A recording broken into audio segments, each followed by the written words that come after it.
안녕하십니까? 안녕하세요. 연대기 성경 읽기 24번째 시간이 되었습니다. 이번 시간은 사사기의 주요 내용과 남겨진 7족속 중심으로 말씀드리겠습니다. 다음은 사사기의 배경과 기록 연대입니다. 사사기의 첫 절과 마지막 절을 보면요, 사사기의 배경을 잘 보여줍니다. 1장 1절은 여호수아가 죽은 후에로 시작합니다. 그리고 21장 25절 끝부분에 보면 그때 이스라엘에게 왕이 없으므로라고 연결되죠. 이것은 곧 여호수아가 죽은 후부터 이스라엘의 왕정까지 일어난 역사임을 알 수가 있습니다. 사사기의 기록 연대는요, 기원전 1050년도부터 기원전 한 1000년 사이로 보여집니다. 그 이유로는 한 세 가지를 들 수가 있는데, 첫 번째로는 그때 왕이 없었다는 표현은 역으로 얘기하면 이 책이 쓰여진 당시에는 왕이 있었다는 뜻이 되겠죠. 두 번째는 1장 21절에 보면 예루살렘에 거주하는 여부스 족속이 나오는데요. 이것은 다윗이 그 성을 점령하기 이전의 연대를 뜻합니다. 셋째, 1장 29절에 보면 에브라임이 게셀에 거주하는 가나안 족속을 쫓아내지 못함이라고 나오는데요. 여기서 게셀은 후에 애굽 왕 바로가 솔로몬에게 혼인 예물로 준 것인데 솔로몬 이전 시대임을 알 수가 있습니다. 따라서 이 세 가지의 관점을 봤을 때 사사기의 기록 연대는 사울의 통치 기간이나 사울의 통치 초기 이전임을 우리가 알 수가 있습니다. 다음은요, 사사기의 세 가지 기능을 살펴보겠습니다. 사사는 여호수아 이 왕이 세워지기 이전 이스라엘을 다스리던 임시 지도자이죠. 세 가지 기능이 있습니다. 왕, 제사장, 선지자입니다. 왕은요, 평상시에는 재판을 해요. 그리고 전쟁이 일어나면 군대를 지휘합니다. 제사장은 백성의 문제를 하나님 앞으로 가지고 나아갑니다. 세 번째, 선지자는 하나님의 음성을 들어서 백성들에게 전달해주는 역할을 하죠. 이 왕, 제사장, 사사 이 세 부류는 기름 부음 받음으로 역할이 시작됩니다. 사사는 하나님이 사용하신 도구에 불과합니다. 아무리 훌륭해도 왕이나 제사장처럼 세습이 안 됩니다. 그런데 사사기를 좀 보면 한번 세습이 될 뻔 한 적이 나옵니다. 바로 기드온 때인데요. 사사기 8장 22절 23절을 보면 보겠습니다. 사사기 8장 22절 23절을 보면 그때 이스라엘 사람들이 기드온에 이르되 당신이 우리를 미디안의 손에서 구원하셨으니 당신과 당신의 아들과 당신의 손자가 우리를 다스리소서 하는지라. 기드온이 그들에게 이르되 내가 너희를 다스리지 아니하겠고 나의 아들도 너희를 다스리지 아니할 것이요 여호와께서 너희를 다스리시리라 하니라. 이렇게 나오는데요. 기드온은 자신의 한계를 잘 알고 있었습니다. 세습을 하면 왕이 된다는 뜻이죠. 진정한 왕은 하나님이라는 것을 알았습니다.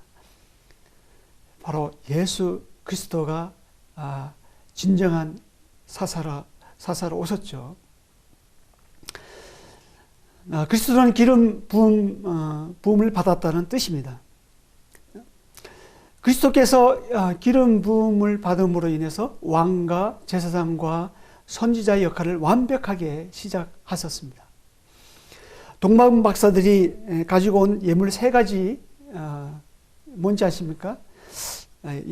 황금과 모략과 유황인데요. 여기서 황금은 왕을 뜻하고요. 유황은 제사장, 그리고 모략은 치료하는 데 쓰이는데 바로 선지자를 의미하기도 합니다. 참고로 한번 언급을 해봤습니다.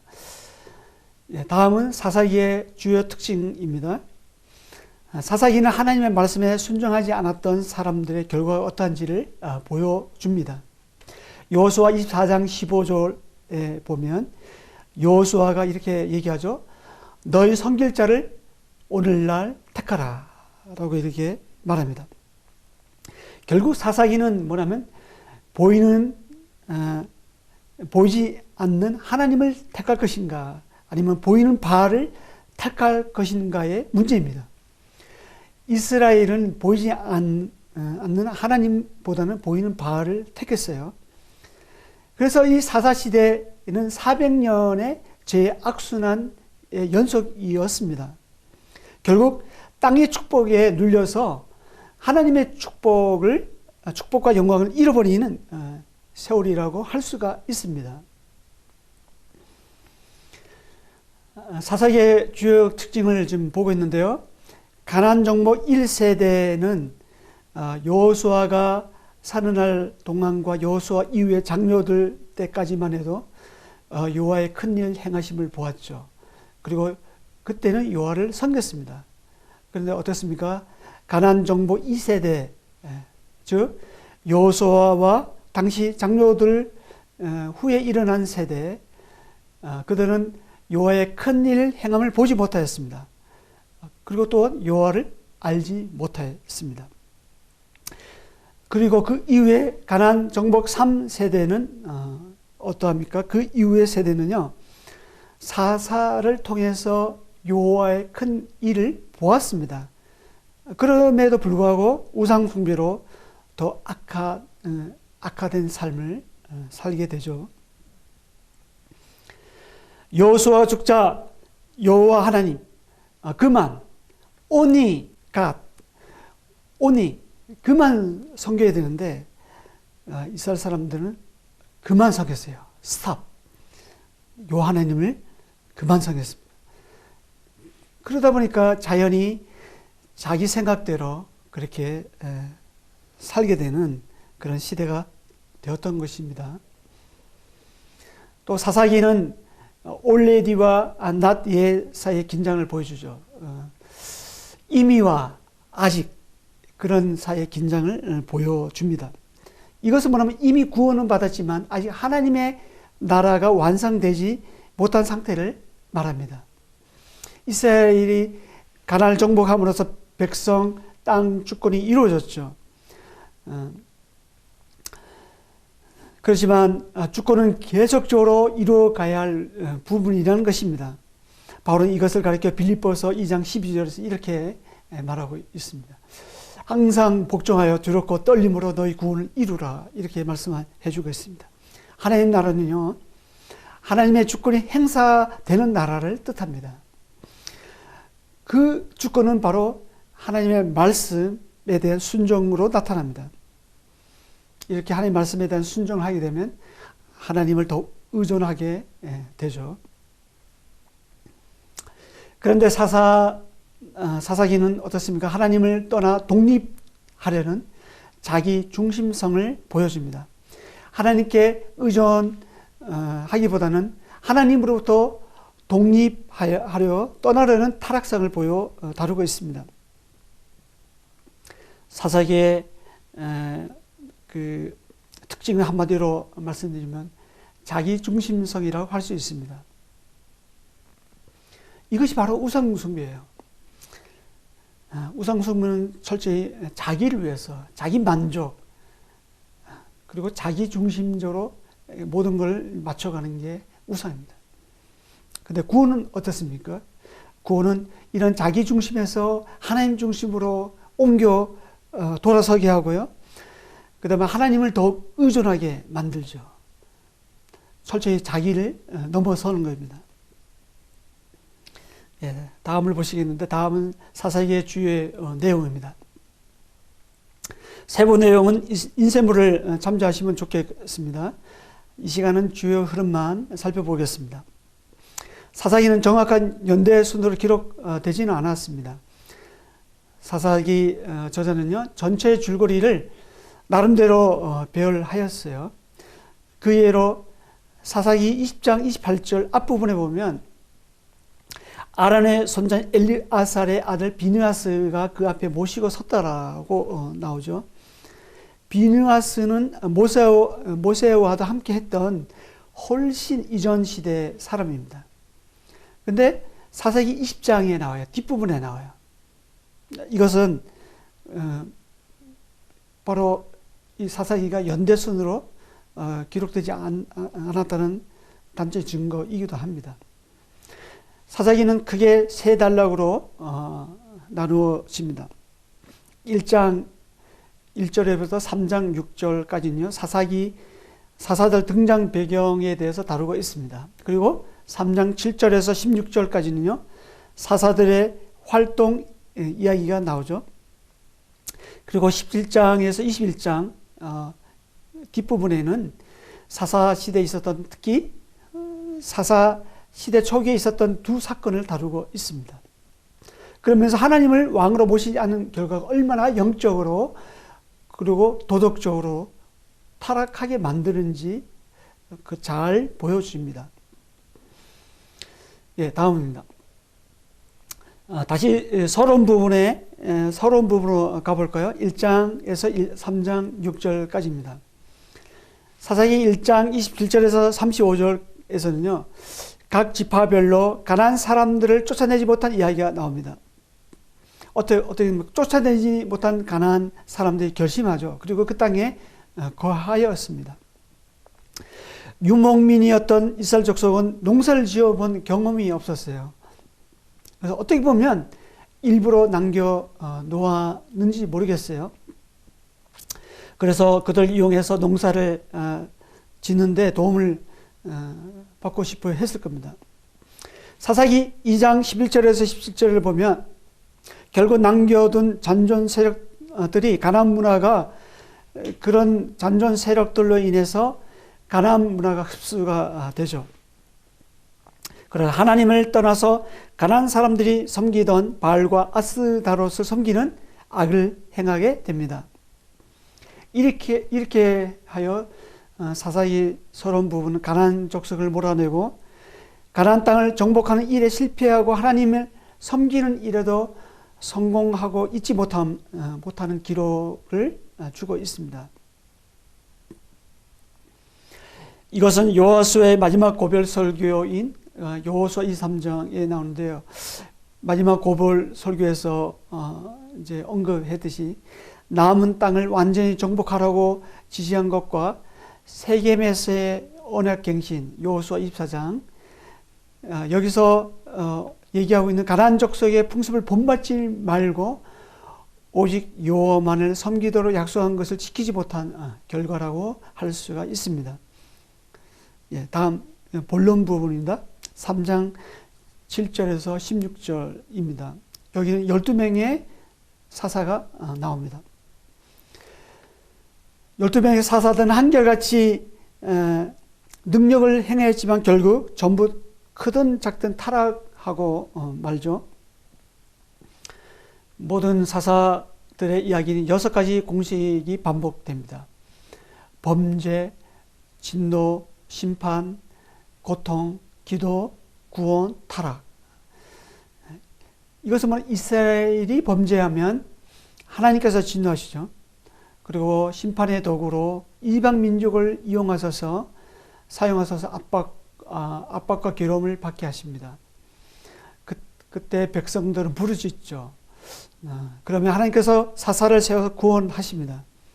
그러다 얼마간 평화가 오지만 사사가 죽자마자 또다시 타락하게 되죠. 이것이 이제 계속 반복되고 있습니다. 결론 부분입니다. 17장에서 21장까지는 두 가지의 사건이 나옵니다. 하나는 미가 신상 사건이고 다른 하나는 레인 첩 사건입니다. 이 두 사건은 사사 시대의 이스라엘 영적 상태가 어떠했는지 잘 보여주고 있습니다.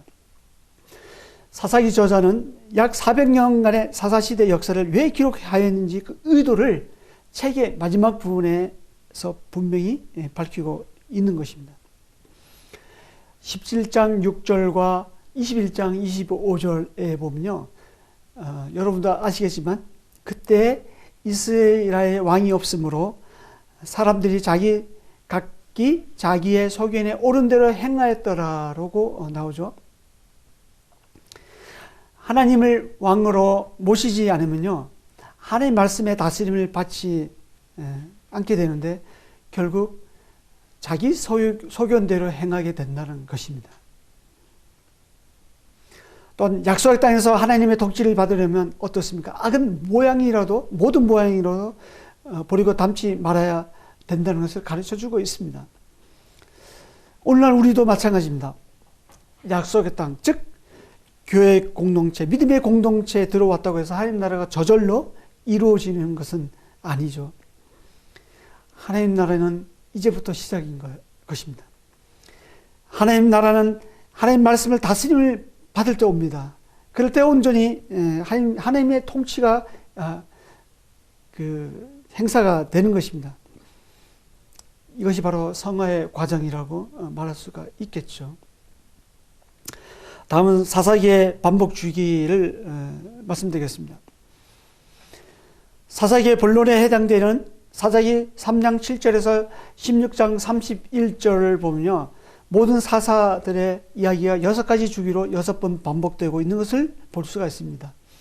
등장인물과 장소만 다를 뿐 각 사사들의 이야기가 공식처럼 반복됩니다.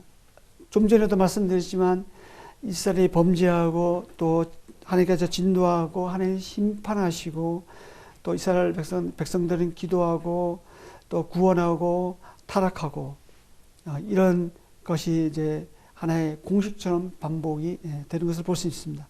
그 한 예가 3장 7절에서 12절에 나오는 온니엘의 이야기입니다. 3장 7절에 보면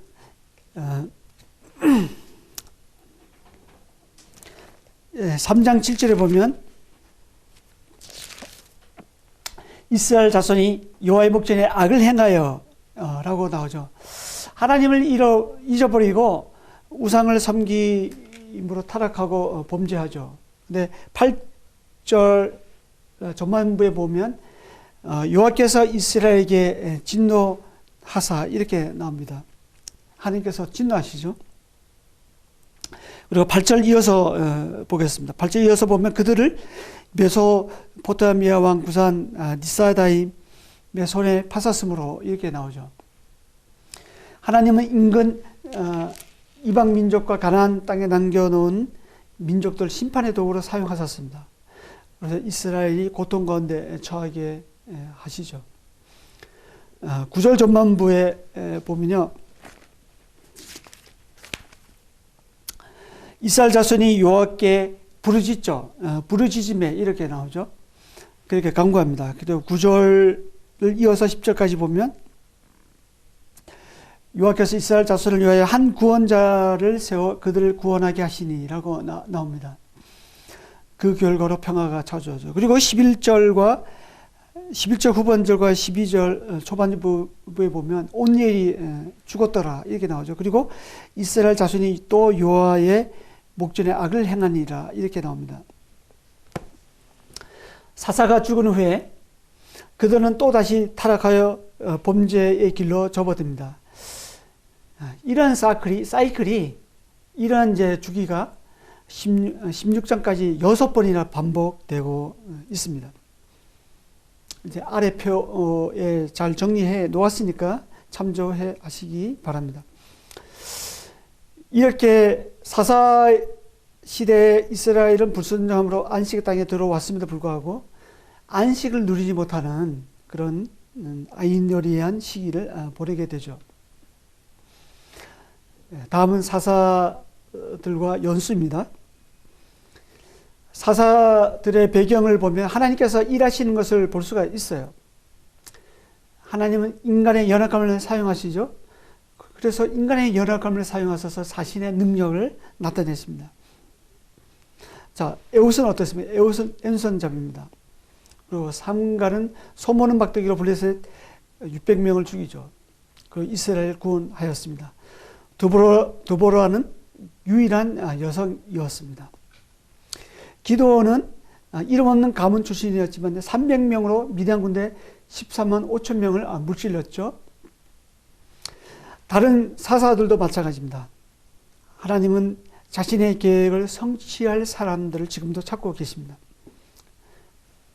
찾고 계시는데 어떤 사람을 찾고 계시냐면 깨끗하고 준비된 그릇이라면 언제든지 하나님의 쓰임에 합당하게 쓰임을 받는 준비가 되겠죠. 대적들을 보십시오. 이스라엘이 하나님을 떠나 바알과 아스라를 섬기자 하나님은 인근 국가들과 남겨진 가나안 민족을 징계의 도로 사용하셨습니다. 그리고 그 표에 연수를 보십시오. 속박 연수와 평온한 연수를 적어 놓았는데요. 12사사 시대의 연수를 다 합하면 407년이 나옵니다. 속박 연수 111년, 그 다음에 평화 연수 296년, 여기에다가 아비멜렉 통치 3년, 사사 엘리 40년, 또 마지막 사사 사무엘 75년, 이게 다 합치면 525년이 나옵니다. 이렇게 되면 산술적으로 더하면 연대가 맞지 않죠. 많은 경우 겹쳐진 곳이 있기 때문에 상당히 불확실합니다. 하지만 시대의 흐름을 이해하는 데는 참조가 되실 거예요. 이해하는 데 참조하시기 바랍니다. 사사시대 연대입니다. 사사시대 연대는 계산법에 따라서 평균 200년 정도 차이가 납니다. 여러분께서 보시는 연도는 정확하지는 않다는 것을 먼저 말씀드립니다. 그럼에도 불구하고 제가 이 연대표를 작성한 것은 사사시대의 흐름을 이해하는 데 도움이 되기 때문입니다. 성경을 볼 때는 이렇게 좀 흐름을 볼 필요가 있어요. 교육용 핸드북이나 연대기 관련 자료실에 다운받으시면 참조가 되시겠습니다. 다음은 쫓아내지 못한 가나안의 7 족속입니다. 여호수아 15장에서 11장과 사사기 1장에 보면 쫓아내지 못한 가나안의 7 족속이 나옵니다. 가나안의 7 족속을 완전히 정복하지 못한 이유는 이스라엘이 힘이 약해서라기보다는 신앙의 문제였습니다.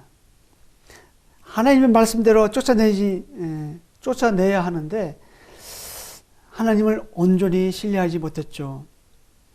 결국 남겨진 열국들은 이스라엘에게 올부가 되었습니다. 그리고 덫이 되었고 옆구리에 채찍이 되고 눈에 가시가 되는 역할을 하게 됩니다.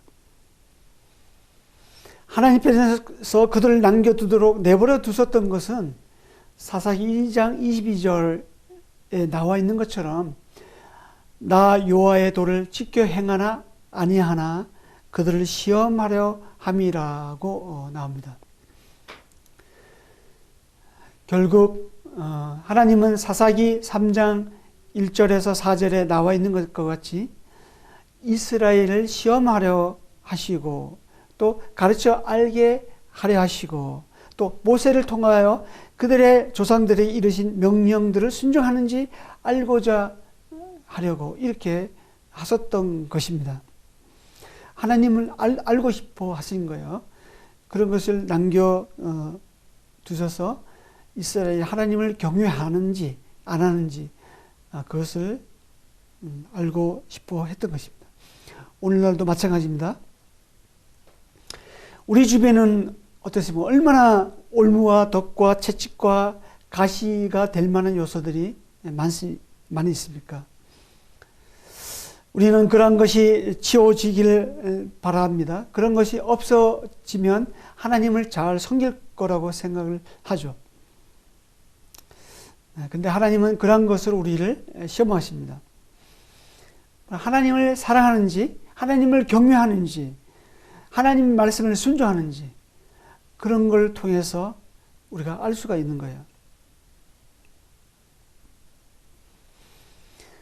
사단의 시험은 우리를 넘어지게 하죠. 사단의 시험의 목적은 넘어지게 하는 데 있습니다. 근데 하나님의 시험은 우리를 넘어지게 하는 목적이 아니라 우리를 세워주는 역할을 하죠. 우리를 성가시게 하는 것들이 괴롭힐 때는 그때가 바로 우리가 세워지는 절호의 기회임을 우리가 알아야 합니다. 바로 그때가 영적 성숙의 기회입니다. 그리고 하나님을 알아가는 기회이고요. 바로 그때가 성령을 따라 사는 기회입니다. 바로 그때가 하나님의 말씀을 순종하는 기회입니다.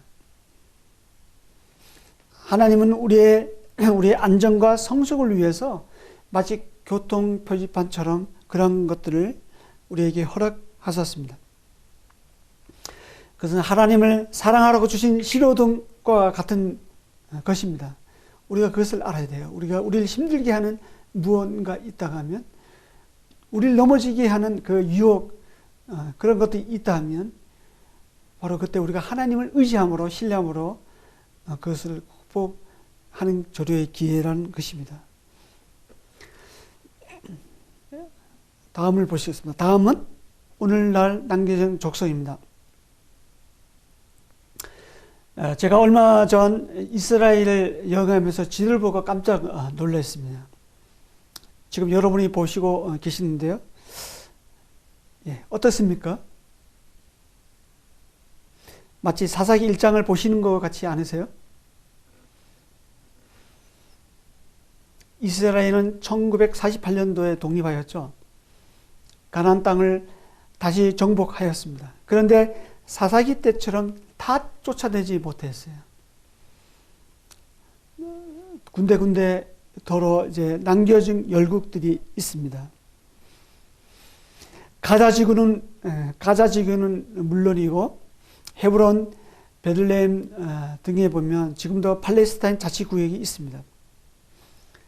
베들레헴에 가면 벽돌 장보로 이렇게 베들레헴을 이렇게 삥 둘러 싸고 있는데요.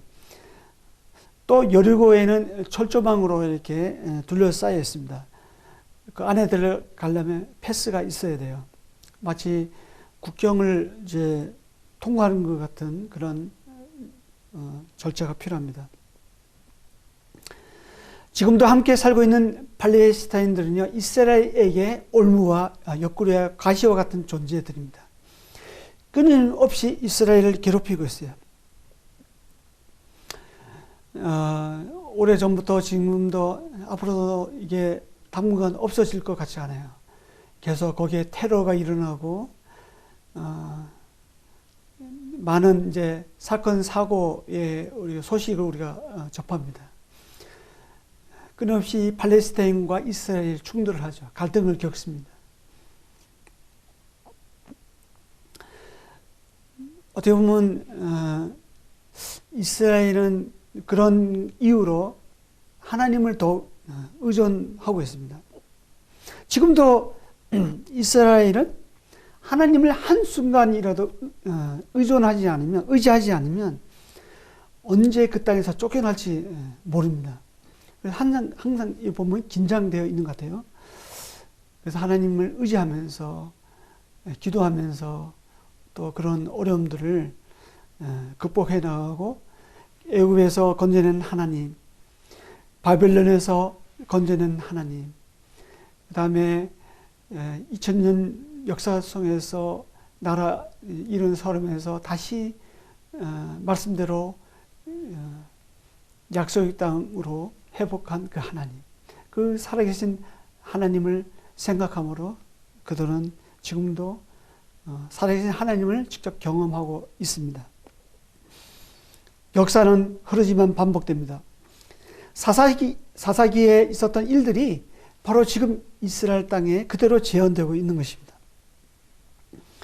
지도를 보시면 성경이 사실이라는 것을 증명이 되죠. 지금 현재 이 지도의 모습이 사사기의 바로 1장, 2장의 모습인 거예요. 다음은 이스라엘 압제들을 보시겠습니다. 첫 번째는 가나안 7 족속인데요. 조금 전에 말씀드렸습니다. 두 번째는 사막 주변에 사는 반유목민들입니다. 미디안과 아말렉 사람들이 여기에 해당하죠.